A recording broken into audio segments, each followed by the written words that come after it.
Hi guys, good morning. So ngayon is Sunday. Hi guys, good morning. It's Sunday, you know. Sit down. So you can see your face. They can see your face. Don't show your... Well, like this. Like this, oh. Like this. Wait, I need to go. Yeah, but I want to see your face first. Shortly. Banana. Chicken banana. Okay, go na. So, ngayon guys, Sunday. So, maglilinis kami ngayon ng aming apartment.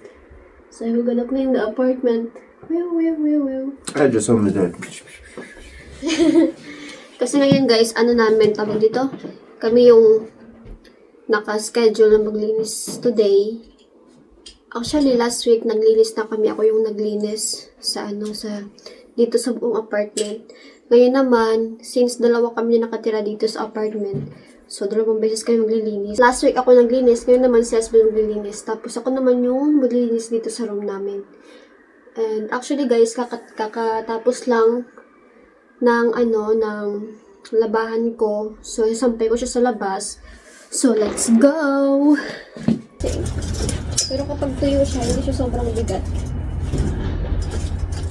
Normally guys, hindi naman talaga natutuyo yung mga nilabhan dito sa labas kasi nga malamig din siya. Kaya namin to sinasampay sa labas para yung yung tawag dito? Yung amoy niya hindi siya magkalat sa sa loob kasi nga 'di ba basa. Tapos kapag yung basa is kumapit siya sa wall, hindi maganda.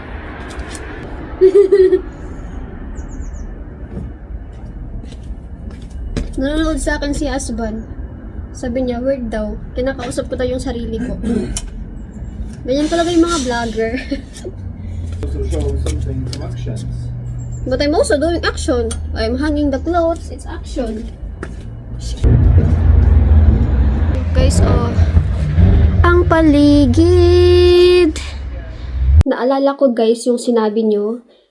Kasi diba, nung nag-upload ako ng nakaraang video, sabi ko, tulungan niyo ako mag-isip kung ano nga ba yung pwede kong i-content next time. Tapos merong nag-comment, sabi niya, i-challenge ko daw si husband. Magtulungan daw kami maglinis ng bahay. So ngayon, since nakalipat na kami ng bahay, papakita ko sa inyo. Actually, hindi naman kailangan i-challenge si husband kasi nga marunong talaga siya maglinis. Kaya, pupuntahan natin siya and titignan natin kung anong ginagawa niya ngayon.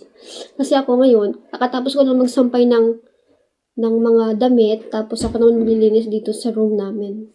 And by the way guys, meron pala akong friend, Pinay siya, tapos nakapangasawa siya ng taga Denmark.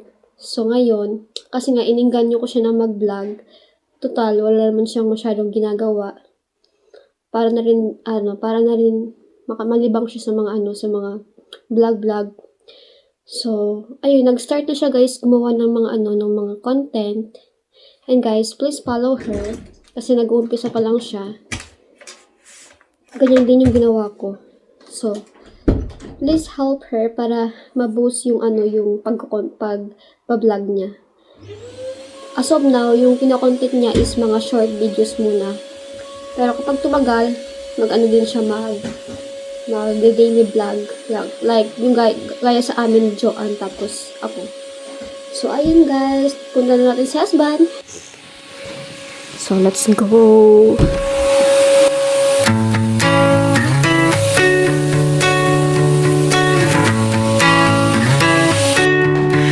Been wasting time.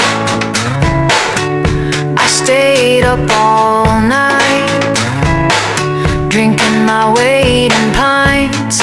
I think I might be going insane, like I need a shrink. I think I'm gonna clean today. Sunday cleaning, it feels so good to get rid of this junk. A new beginning. I found my purpose with my vacuum on, a higher meaning. feels so good. It feels so good. Just laying low. I've got nowhere to go. No concerts or shows. It's kind of gross in my living room, my bedroom too, my kitchen. It's like a zoo. Sunday cleaning. So guys, finally natapos na kami sa paglilinis ni husband. Hindi ko na masyado napakita sa inyo yung paglilinis niya kasi ayaw niya ipakita. So naglinis siya dun sa lab sa sa may kusina at saka dun sa may CR, tapos dun sa may hagdan, and then ako naman dito sa loob. Tumulong lang siya sa sa paglagay ng ng tawag nito, bedsheet, kasi nga nagpalit ako ng bedsheet tapos yung unan namin. And ngayon, tinatahi ko yung yung pants ni husband, yung working pants. Kasi nga butas na yung sa bulsa. Matagal to niyang pinapatahi sa akin, nakakalimutan ko lang. So ngayon, meron na tayong time para tahiin. Wala kaming gala ngayon kasi nga si husband mamaya mag-start na siya mag-work. Aalis siya mamaya ng 12 midnight.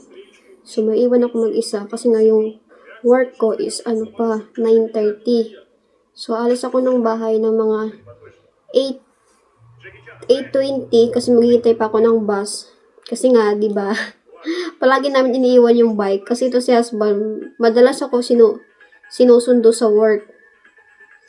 Kaya kapag kinabukasan, kapag maaga siya pumupunta sa work, nagbabas lang ako. Pero I think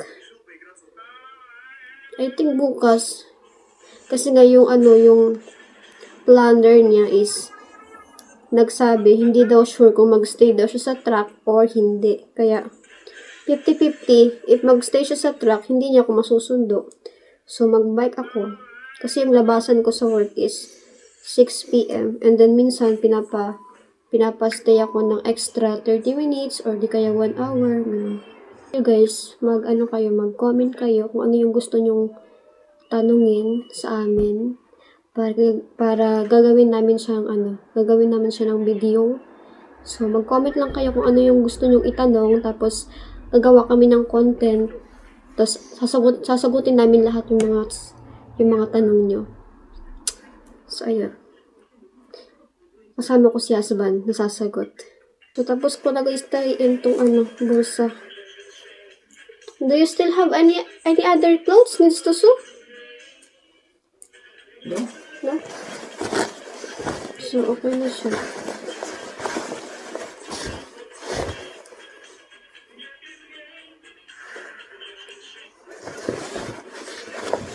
So, my love, check it.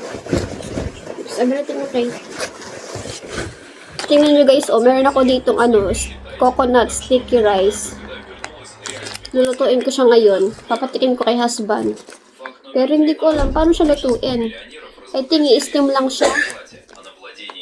Gagamitin ko yung rice cooker ko kasi nasa ibabaw meron siyang steamer. So ito na siya guys.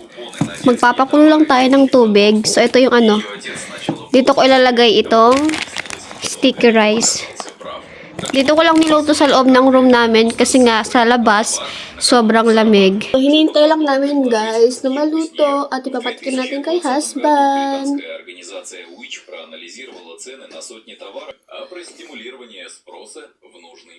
Apat na piraso pala guys ito.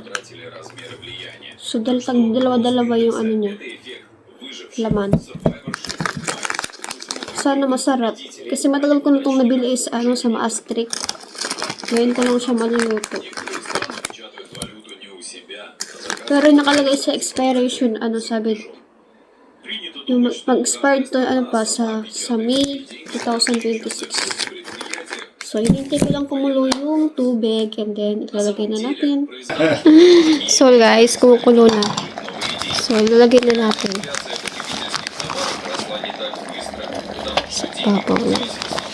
So, sabi, 15 to 25 minutes. Ganyan lang. Maybe it's not so safe now. No, it's safe. Look guys, luto na yung ating rice cake. Tatanggalin ko lang siya. So guys, luto na yung ating rice cake. И заставил ее продать полмира за бесценок. 1856 год. Россия только что проиграла So, patry natin kay husband. самое унизительное Wait lang. поражение за полвека. Севастополь в руинах. Флот затоплен. Казна Mainit пуста. pa siya. Новый император Isa lang muna. II понимает простую вещь. Следующей войны империя не переживет. А следующая война уже на пороге. So, niluto ko siya ng 25 За minutes. Аляску. Para sure na sure. В тот момент это 600 тысяч квадратных километров тайги, льда и Buksan тумана. natin. Ang bango guys ng ano niya. Несколько сотен Amoy. русских поселенцев, Lalo na yung saging. несколько тысяч алеутов, It reminds me sa несколько торговых Philippines. постов российско-американской Sticky компании. rice. Колония приносит Wait lang. убытки. Расходы. Okay, How the bad smells from the banana leaves. bad smell? You don't like the smell? No, from the banana leaves. I think. So, let's try babe. So what's that? Британская Канада граничит Ah, с Русской you see? Америкой на востоке. So, rice Британский cake. флот контролирует Тихий Ah, meron siyang ano, bukayo sa gitna. В Oh. Лондоне открыто обсуждают захват русских Try, baby. Это будет It's a rice cake with coconut inside. Сенатор Канады присылает в Лондон доклад. Аляска практически беззащитна. Россия не сможет ни защитить колонию, ни прислать подкрепление. Вопрос времени, когда англичане возьмут ее силу. Великий князь Константин Николаевич, младший брат императора, предлагает решение продать Аляску So? Америке. Логика железная. Medyo ano siya, matabang. Все равно потеряем эту землю. Лучше It's so hot, получить за no? нее деньги, чем отдать бесплатно. Like А me. заодно столкнуть лбами Америку и Англию на Тихоокеанском театре. Пусть англосаксы грызутся между собой, пока Россия зализывает раны после Крыма. Александр II колеблется. Продажа территории выглядит как признание слабости. Но казна пуста, а английские корабли уже This is the coconut. берегов Аляски. Bukayo in Tagalog. 1966 года решение принято. Барон Эдуард Стекель, русский You like it? посланник в Вашингтоне, получает секретные How? инструкции. 1 out of 10. How much you will rate? Минимальная цена. I don't know. 1 is the lowest and 10 is the highest. А переговоры I don't не know. должен знать никто, кроме Okay, then русского eat well. врага. Император, великий князь, Continue eating. министр иностранных дел Горчаков и сам Стекель. Любая утечка может спровоцировать англичан на упреждающий It's захват. strange food. Стекель начинает Why? его главный контакт – госсекретарь It's Уильям, a rice. человек с наполеоновскими амбициями и In coconut. государственным карманом, We call it in Philippines что пережила delicacies. страна в долгах. Конгресс Yeah, не одобрил maybe. Yeah. Но Сьюарт одержим идеей экспансии. Он хочет, чтобы Америка владела всем континентом. Me, if I will gonna rate, it's 7. Аляска – ключ к этой мечте. You? Осталось убедить Конгресс, что покупка I don't know. не безумие. No, just only give me numbers. I know, but I don't know. You still don't know. No, I don't know. В доме Сьюарта. You cannot rate? Официально, My чтобы goodness. избежать давления прессы. Неофициально, чтобы избежать вопросов, Because на that's которые у totally Америки something нет different. ответов. Например, But you like it? Россия так дешево продает. Или 50-50. именно получит деньги. It's okay. And ngayon naman guys, magluluto tayo ng pelmeni kasi nag-request si husband. Pagkatapos niyang kumain ng sticky rice is magpapaluto siya ng pelmeni. Kukunin ko lang sa ref. So ito yung guys yung pelmeni na napili namin sa Hemskirt doon sa place ng uncle niya. So, papakuluan ko lang siya so hindi ko siya piprituhin.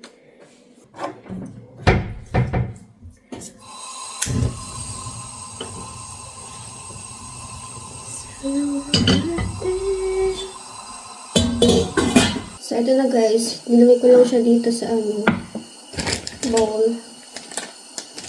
Tapos, hiwalay-hiwalayin ko siya kasi nga nakadikit-dikit siya. Para hindi siya hindi siya mag-open kapag pinakuluan mamaya. So, konti lang Hindi nga siya napuno. So, sakto lang.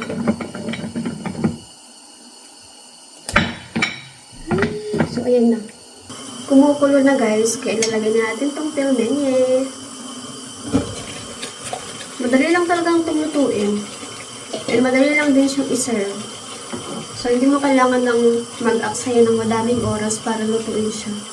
And hindi mo din kailangan mag-prepare ng madami. Kasi ito lang, ipakulo ka na ng tubig, tapos ilalagay mo lang siya, then halu-haluin mo lang hanggang sa lumambot. And then, ready to eat na.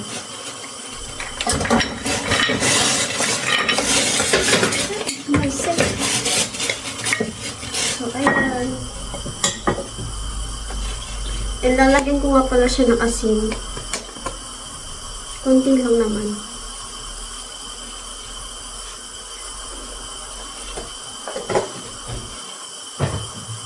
And then, haluin lang natin siya para hindi dumikit sa kaldero. So, ayan. Takpan na lang muna natin hanggang kumulo.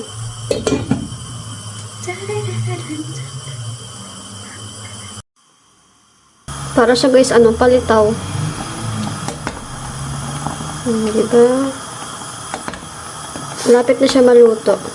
My love. Maybe you can come to check.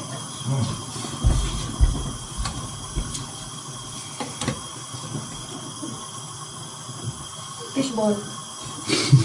Fishball. Squid ball. No, I think you should. Put here. Just no, like Wait, this. I know. Blow. Be careful, baby.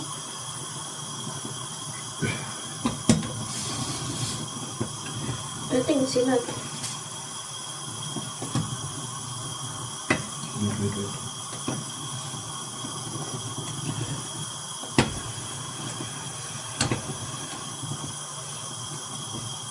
Or it's more.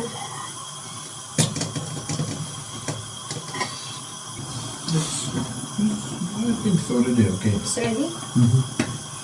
Okay. Nice. That should be done. It's done! Huwag ko na remove. Thank you. Welcome. So, ready na guys. Luto na.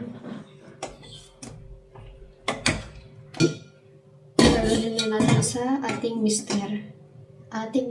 My mister. So, ito siya. Tada! Mainit-init pa ang ating pelmenye. Nasan lang natin. So, let's go guys. So, kukuha lang ko na itong sour cream na gagamitin para sa pelmenye. Let's eat, guys. Mainit-init pa. Isasawsaw natin sa sour cream. Yummy.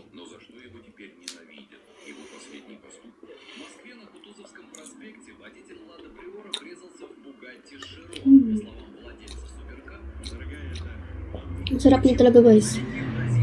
Dapat meron din ganitong sa Pinas. Masarap siya. Sorry.